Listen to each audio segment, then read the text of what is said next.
नमस्कार दोस्तों, स्वागत है आपका हमारे इस यूट्यूब चैनल पे। दोस्तों आज हम बात करने वाले हैं कि धोखेबाज एक्स पार्टनर से बदला लेना चाहिए या फिर नहीं लेना चाहिए। क्योंकि ब्रेकअप हो जाने के बाद दुनिया का सबसे बुरा इंसान तुम्हारे लिए कोई अगर होता है तो वो होता है तुम्हारा एक्स पार्टनर। क्योंकि एक्स पार्टनर तुम्हारी बिल्कुल भी सुन नहीं रहा होता है और वो एक अलग इंसान बन के निकलता है। तुमको लगता है यार ये वो इंसान है ही नहीं जिससे तुमने प्यार किया। वो एक डिफरेंट पर्सनैलिटी तुमको उसकी देखने को मिलती है। तुम्हारी हर बात पे वो ना कहता है, तुम्हारी हर बात पे वो इंसान उल्टा बोलता है। कुछ टाइम पहले ठीक वही इंसान सब कुछ तुम्हारे हिसाब से करता था, तुम्हारे हिसाब से बोलता था, तुम्हारी हाँ में हाँ भी मिलाता था। वो इंसान मतलब सब कुछ तुम्हारे हिसाब से चलता था। और अब ब्रेकअप हो जाने के बाद तुम देख रहे हो क्या ये वही इंसान है जिससे हम प्यार करते थे। तो वो एकदम बदला हुआ इंसान तुमको नजर आ रहा है। और ऐसे केस में जब वो इंसान तुमसे ब्रेकअप कर रहा होता है तो वो इंसान तुम्हारी ज़रा सी भी नहीं सुनता है, तुम्हारी ज़रा सी भी मानता नहीं है। तो उसे कोई भी मतलब नहीं होता तुम कैसे रह रहे हो, ब्रेकअप के बाद तुम कैसे रहोगे, कोई मतलब नहीं होता। सीधे तुमको क्लियर कट में मना करता है। फिर क्या होता है, फिर शुरुआत होती है पीछे पड़ने की, फिर शुरुआत होती है वापस पाने की, फिर शुरुआत होती है झगड़ों की। क्योंकि भाई तुम कहते हो रिलेशनशिप में आ जाओ, वो बोलता है कि हम नहीं आएंगे। तुम बोलते हो फिर वापस आ जाओ, वो बोलता है हम नहीं आएंगे। तुम बोलते हो दोबारा से रिलेशनशिप चला लेंगे, हम दोबारा से फ्रेश स्टार्ट कर लेंगे, लेकिन उससे कोई मतलब नहीं होता है। इवन उस इंसान ने तुम्हें किसी तीसरे पर्सन के साथ चीट कर लिया होता है तो भी तुम उसको ही पाना चाहते हो। तुम बोलते हो तुम उसको छोड़ दो, तुम हमारे साथ आ जाओ, हम फ्रेश स्टार्ट कर लेंगे, हम दोबारा से सब कुछ सही कर लेंगे।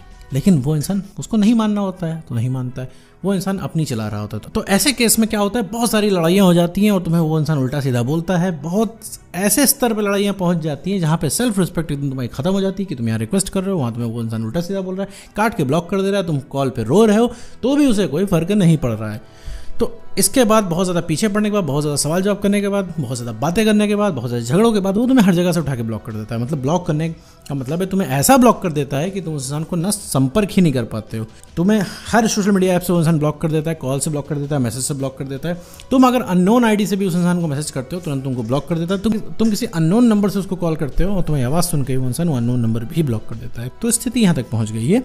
और फिर ऐसे में क्या होता है भाई, तुमको फिर पीछे हटना पड़ता है, तुमको शांत बैठना पड़ता है। क्योंकि तुम्हें अब ये चीज़ पता चल गई होती है कि भैया अब इसको संपर्क नहीं कर पाएंगे, लेकिन तुम्हारे मन में वो आग जल रही होती है ब्रेकअप के बाद वाली, उसके व्यवहार वाली, कि उसने भैया ऐसा व्यवहार किया, उसने हमें इतना परेशान कर दिया, उसने हमें इतना सता दिया। रीज़न क्या है? क्योंकि वो इंसान तुमसे ठीक से बात नहीं कर रहा है, तुम्हारी हर चीज़ पे उसने नाफरमानी की। और सबसे इंपॉर्टेंट चीज़, वो इंसान रिलेशनशिप छोड़ के जा रहा है, वो भी बिना किसी रीज़न। तुम कहते रह गए, वो इंसान बिल्कुल नहीं सुना। तो ऐसे केस में भाई तुम्हारे मन में आ रहा है कि भाई उस इंसान से बदला ले ले। कुछ उसकी पर्सनल इन्फॉर्मेशन तुम्हारे पास है, कुछ भी है, और ऐसे कैसे तुम सोचते हो भाई इससे बदला ले लें। तो मेरे दोस्त बदला लेना होता है कि नहीं लेना होता है, इस पूरे वीडियो में इस टॉपिक के बारे में डिस्कस करेंगे। साथ में ये भी समझेंगे कि तुम्हारा एक्स पार्टनर इतना बड़ा धोखेबाज हो कैसे जाता है। तो चलिए बिना वक्त गवाए इस वीडियो को आगे बढ़ाते हैं। तो मेरे दोस्त देखो, जब तुम्हारा ब्रेकअप हो जाता है तो जैसा कि मैंने वीडियो की शुरुआत में बताया कि ब्रेकअप हो जाने के बाद मेरे दोस्त तुम्हारे एक्स पार्टनर को नहीं पड़ी होती है, सबसे बुरा इंसान वही होता है। तो ऐसे केस में जब लड़ाइयाँ बढ़ जाती हैं, वो बातें बंद हो जाती हैं। बातें बंद हो जाने के बाद भाई तुम्हारे मन में बहुत सारे सवाल जवाब होते हैं, तुम्हें उसे सबक सिखाने का मन करता है, उससे बदला लेने का मन करता है। तो कई बार मेरे पास मैसेज आते हैं कि सर उसकी पर्सनल डिटेल्स है मेरे पास, उसके घर में बता दूं, उसका सारा राज खोल दूं, उसको बदला ले लूं, उसका सबक सिखा दूं। तो ऐसे केस में क्या करना है? तो ऐसे केस में तुम्हें कुछ चीज़ें बताने वाला हूं बदले से रिलेटेड, और साथ में ये भी मैं बताऊंगा कि बदला लेना चाहिए या फिर नहीं लेना चाहिए। देखो मेरे दोस्त, अगर उस इंसान ने तुमसे ब्रेकअप कर लिया है तो ब्रेकअप करने के बाद मेरे दोस्त सारे एक्स एक ही तरीके से होते हैं। तुम्हारा एक्स कोई नई चीज़ नहीं कर रहा है।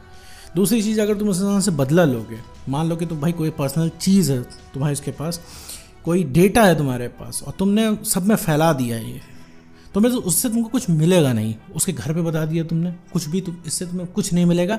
तुम्हें हो सकता है घटिया रिलैक्स मिल जाए 24 घंटे का, 48 घंटे का, कि तुम्हें लगेगा हाँ भाई इंसाफ हुआ है तुम्हारे साथ। अब उसको फील हो गया कि भैया कैसा लगता है। लेकिन उस इंसान को दिक्कत तो हो जाएगी कि भाई तुम उसके नए बॉयफ्रेंड या नए गर्लफ्रेंड के बारे में लोगों को बता दोगे, उसके घर पे बता दोगे, या जो भी तुम्हारे मन में चल रहा है बदला लेने से रिलेटेड, ये सारी चीज़ तुम जाहिर कर दोगे कहीं पे, तो हो सकता है उसको थोड़ी देर के लिए प्रॉब्लम हो जाए, कुछ टाइम के लिए प्रॉब्लम हो जाए। लेकिन मेरे दोस्त प्रॉब्लम हमेशा के लिए नहीं होगी भाई। 2 महीना 3 महीना हो सकता है उसके घर वाले से निकलना बंद कर दे, हो सकता है उसकी बहुत बेइज्जती हो जाए, लेकिन ये बहुत हमेशा के लिए नहीं चलेगा। 2 महीने 3 महीने 6 महीने साल भर, मैं कहता हूँ 2 साल बाद, 2 साल बाद सब कुछ नॉर्मल हो जाएगा और तुम अपनी नज़रों में गिर जाओगे, क्योंकि तुम्हें बहुत टाइम का रिलैक्स नहीं मिलेगा।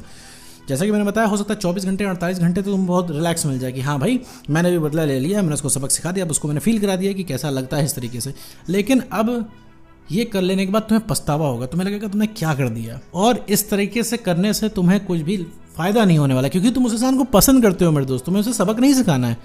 दिक्कत यही है कि वो इंसान आज तुम्हें चीट करके चला गया, तुम्हें कहीं का नहीं छोड़ा, तुम्हें फिर भी वही इंसान चाहिए। समस्या यही है कि जो इंसान सबसे ज़्यादा सगा था वही सबसे ज़्यादा बुरा बन गया है और उसी से तुम्हें डील करनी है। यहीं पे तो दिक्कत आ रही है मेरे दोस्त। तो ऐसे केस में मेरे दोस्त उस इंसान ने जो भी किया है उसमें तुम्हें कुछ भी नहीं करना है, बदला नहीं लेना है मेरे दोस्त। अगर बदला लेने के चक्कर में पड़ोगे ना तुम कभी जीवन में आगे बढ़ पाओगे और तुम खुद भी गिर जाओगे। तुम आज उसको क्या कह रहे हो कि भाई वो धोखेबाज है। अगर तुम बदला लेने की सोच रहे हो, तुमने बदला ले लिया, तो मेरे दोस्त तुम भी तो धोखेबाज हुए हैं यहाँ पे। भाई ये तो यही हो गया ना कि प्यार तो कोई नहीं करता था, उसने जहाँ तुमसे ब्रेकअप किया तुमने उठा के उससे बदला ले लिया। तो कल को तुम किस मुंह से उस इंसान को रिलेशनशिप में वापस आने के लिए कहोगे, किस मुंह से एक्सेप्ट करोगे। और एक चीज़ मैं बता दूं मेरे दोस्त, बदला ले लेने के बाद, ये सब कर लेने के बाद मेरे दोस्त, जो वैसे भी वो इंसान तुमसे नहीं डरता, तुमसे और डरना वो इंसान छोड़ देगा। और जब भी कभी वो इंसान तुम्हें फ्यूचर में मिलेगा मेरे दोस्त, तुम्हें नज़रें चुरानी पड़ेंगी। तो वैसे भी तुम नज़रें चुराते हो उस इंसान से, क्योंकि तुम्हें लगता है कि उस इंसान ने तुम्हें बहुत ज़्यादा परेशान कर दिया है, क्योंकि उस वजह से परेशान हुए हो। गलती तुम्हारी नहीं है, लेकिन तुम्हें फिर भी तुम्हें उससे आंखें बचानी पड़ती हैं। अभी कहीं वो इंसान मार्केट में दिख जाए तो तुम अपने आप को ऐसा फील करते हो कि जैसे तुम्हारा कॉन्फिडेंस उसके सामने बहुत कम है, तुम उससे नज़रें बचाने की कोशिश करते हो। तो ये चीज़ सिर्फ कम कॉन्फिडेंस की वजह से हो रही है। और कम कॉन्फिडेंस कैसे, कि हमेशा उसके सरेंडर रहते हो। तो मेरे दोस्त बदला नहीं लेना है। तो बदला ले लोगे मेरे दोस्त, तुम्हें बहुत बुरा लगेगा, तुम बिल्कुल भी अच्छा फील नहीं करोगे। तुम्हें लगेगा कि तुम्हारे हाथ से क्या हो गया। और उस इंसान पे हाथ बिल्कुल नहीं लगाना है, बिल्कुल जो इंसान कर रहा है उसको करने देना है। और एक चीज़ समझ लो मेरे दोस्त कि जब तक वो इंसान आके तुम्हारे पैरों में गिर के तुमसे माफ़ी नहीं मांगेगा, जब तक ये बोलेगा नहीं मुझसे गलती हो गई, जब तक ये बोलेगा नहीं उसने बहुत गलत किया, जब तक वो इंसान खुद कन्फेस नहीं करेगा कि भाई तुम कितना इंपॉर्टेंट हो तुम उसके लिए, तब तक तुम्हें चैन नहीं पड़ने वाला है। तो मेरे दोस्त उसको बिल्कुल भी हाथ नहीं लगाना है, कुछ भी नहीं करना है मेरे दोस्त। बदला लेने का जो आइडिया है वो बिल्कुल अपने दिमाग से निकाल देना है मेरे दोस्त। भाई वो धोखेबाज हो गया, तुम्हें धोखेबाज उसके साथ नहीं बनना है, वरना वो इंसान बड़े आसानी से कल कह देगा यार तुमने भी तो अपना रंग दिखा दिया। भाई चलो हम नहीं प्यार करते, तुम तो करते थे, तुम्हें तो ये सब नहीं करना चाहिए था। तो उसने धोखा दिया तो तुमने जाके उसको एक्सपोज कर दिया। तो ये चीज़ मेरे दोस्त बिल्कुल भी नहीं करनी है। ब्रेकअप हो गया है, आगे बढ़ो जीवन में मेरे दोस्त। आगे बढ़ने का मतलब अपने आप को बेटर करो, वो इंसान ज़रूर रियलाइज़ करेगा। ये नहीं मैं कह रहा हूँ आगे बढ़ो उसको भूल जाओ, ये मैं नहीं कह रहा हूँ, लेकिन अपने आप को जब तक तुम बेटर नहीं करो, सामने वाला तुम्हें कभी भी रियलाइज़ नहीं करेगा मेरे दोस्त। अपनी गलती कभी भी, सामने वाला कभी भी अपनी गलती रियलाइज़ नहीं करेगा मेरे दोस्त। तो सबसे ज़्यादा इंपॉर्टेंट क्या है कि सामने वाला गलती रियलाइज़ करे, तुम्हारे एफर्ट को समझे, और जो तुम्हें चाहिए वो रियलाइजेशन से ही मिलेगा। सामने वाला रियलाइज़ कर लेगा कि भैया तुमसे इंपॉर्टेंट कोई था नहीं, तुमसे ब्रेकअप करके बहुत बड़ी गलती कर दी हमने। तुम्हें सुकून मिल जाएगा, चैन मिल जाएगा, तुम्हें वो रिलेशनशिप चाहिए होगा, ना वो इंसान तुम्हारे लिए अब इंपॉर्टेंट रह जाएगा। फिर वो इंसान चाहे जो करे तुम्हें कोई मतलब नहीं होगा। तो अभी सिर्फ तुम्हारा माइंड उससे बात करना चाह रहा है, उसकी तरफ भाग रहा है, तुम्हें लग रहा है वो इंसान तुम्हारे जीवन के लिए बहुत इंपॉर्टेंट है, इस वजह से तुम उसके पीछे भाग रहे हो प्यार का नाम देके। तो मेरे दोस्त ये चीज़ें करना बंद करना है, तुम्हें नो कॉन्टेक्ट रूल फॉलो करना है। नो कॉन्टेक्ट रूल क्या होता है, मैंने इस पर कई ढेर सारे वीडियो बना रखे हैं, आप जाके उससे समझ सकते हो नो कॉन्टेक्ट में क्या क्या कन्फ्यूजन्स होती है, कैसे फॉलो किया जाता है, किसके ऊपर फॉलो किया जाता है, हर चीज़ मैंने वहाँ पे एक्सप्लेन कर रखी है। तुम जाके उसको समझ सकते हो। नो कॉन्टेक्ट रूल को फॉलो करके अपने आप को बेटर करो। सिर्फ 3 चीज़ें करनी है, कॉन्फिडेंस बढ़ा लेना है, सेल्फ रिस्पेक्ट को गेन करना है, और इमोशनली स्टेबल बन जाना है।